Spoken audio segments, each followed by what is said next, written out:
Peggy 12. Hello, I'm Stone Librande, the lead designer on SimCity. I'm excited about this game, and I want to give you an early inside look and talk about what makes this SimCity special. The team is still hard at work, and the game is only going to get better as we get closer to the ship date. SimCity is a game about endless choices.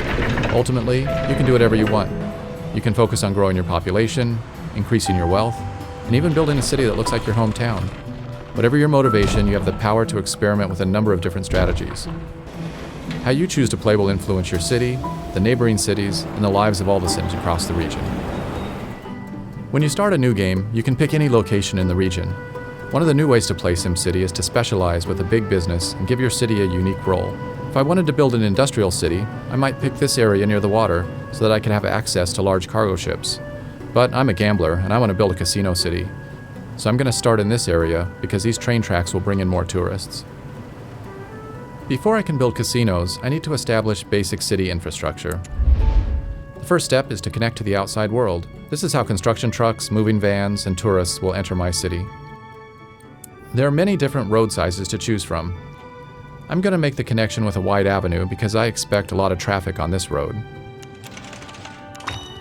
Off to the side, I'll draw a smaller 4-lane street for city infrastructure buildings. Over here, I'll draw another road for residential housing. In the zone palette, there are 3 different zone types: residential, commercial, and industrial. I'll start by zoning a residential area where I want my houses to appear. I just paint along the roads like this. The surveyors will prepare the lots and get everything ready for the construction trucks.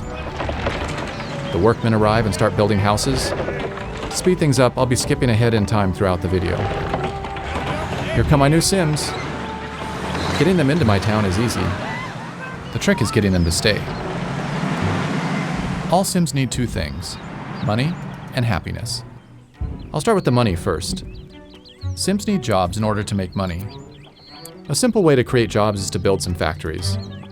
Factories also generate tax revenue, which will help me pay my city's bills. I zone for industrial just like I did for residential.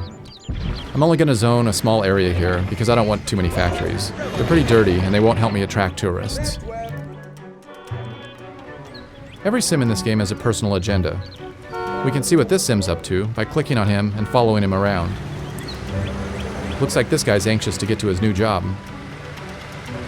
Oh good, looks like he found one. I also need to keep my Sims happy. Once they get their paychecks, they'll try to spend their hard-earned money to buy happiness. Unfortunately, my city doesn't have any stores yet. I'm going to fix that by placing some commercial zones along this main strip to make it easier for the Sims to shop on their way to and from work. I want to zone for a lot of commercial buildings. Not only can my Sims shop here, but the commercial buildings are also going to attract tourists, which will benefit the casinos I'm going to build later. You can see by this flashing red icon that the Sims are asking for electricity. If I don't give them power, the city can't function properly. I'm going to take care of that by placing a wind power plant right over here. Wind power is great for a small town. It's cheap, it's clean, but unfortunately, it doesn't generate a large amount of electricity.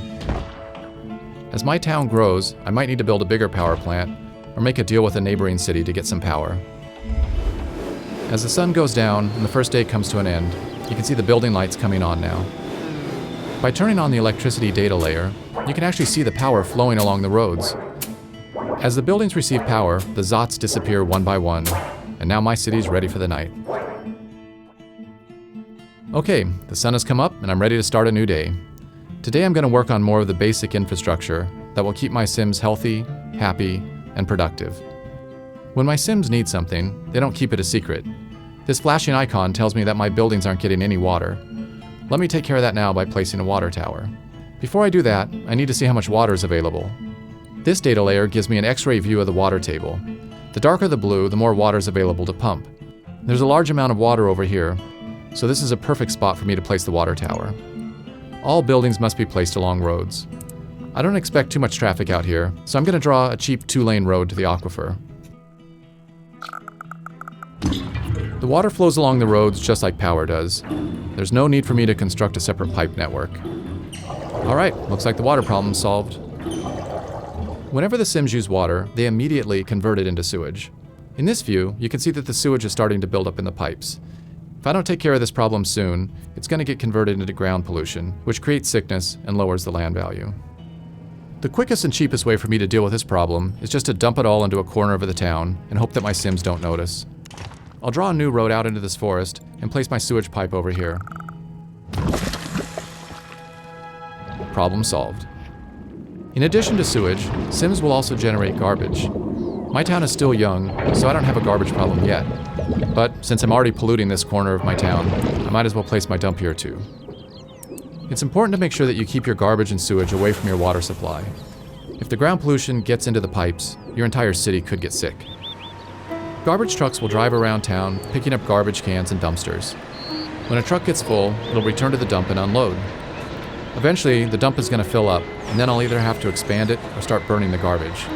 But that's a problem for another day. I also need to keep my city safe, and my casinos are going to attract a lot of criminals. I could wait until the crime becomes a problem, but it's usually smarter to be prepared ahead of time. Notice that the data layer is showing a green overlay on the streets that are more likely to be patrolled. Crime problems tend to occur in commercial areas, so I'll put my police station over here. There, I have all my basic services in place, and I'm generating a fair amount of money in taxes too. That was a productive day. Now that I have a solid foundation, it's time for me to start specializing in gambling. To save some time, I've jumped forward a few days. My city's a little bigger, and my population has grown.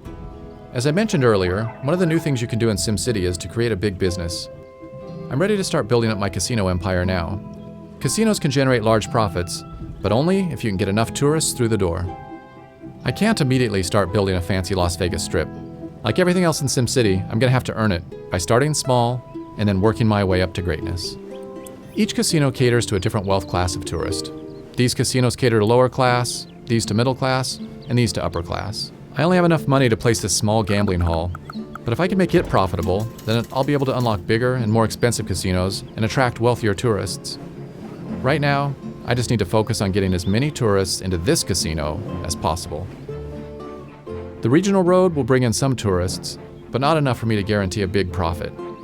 To increase the flow of tourists, I need to provide an alternative mode of transportation into this city. There are several options available to me. Since we already have rail running through the city, this is an easy decision for me to make. I'm going to go with trains. I'll place my train station here to provide tourists easy access to my gambling hall. Tourists will go to any commercial building in my city, but I want to encourage them to gamble, not spend their money on souvenirs and restaurants. Now, I need to connect my station up to the main rail line. This is similar to how I draw a road.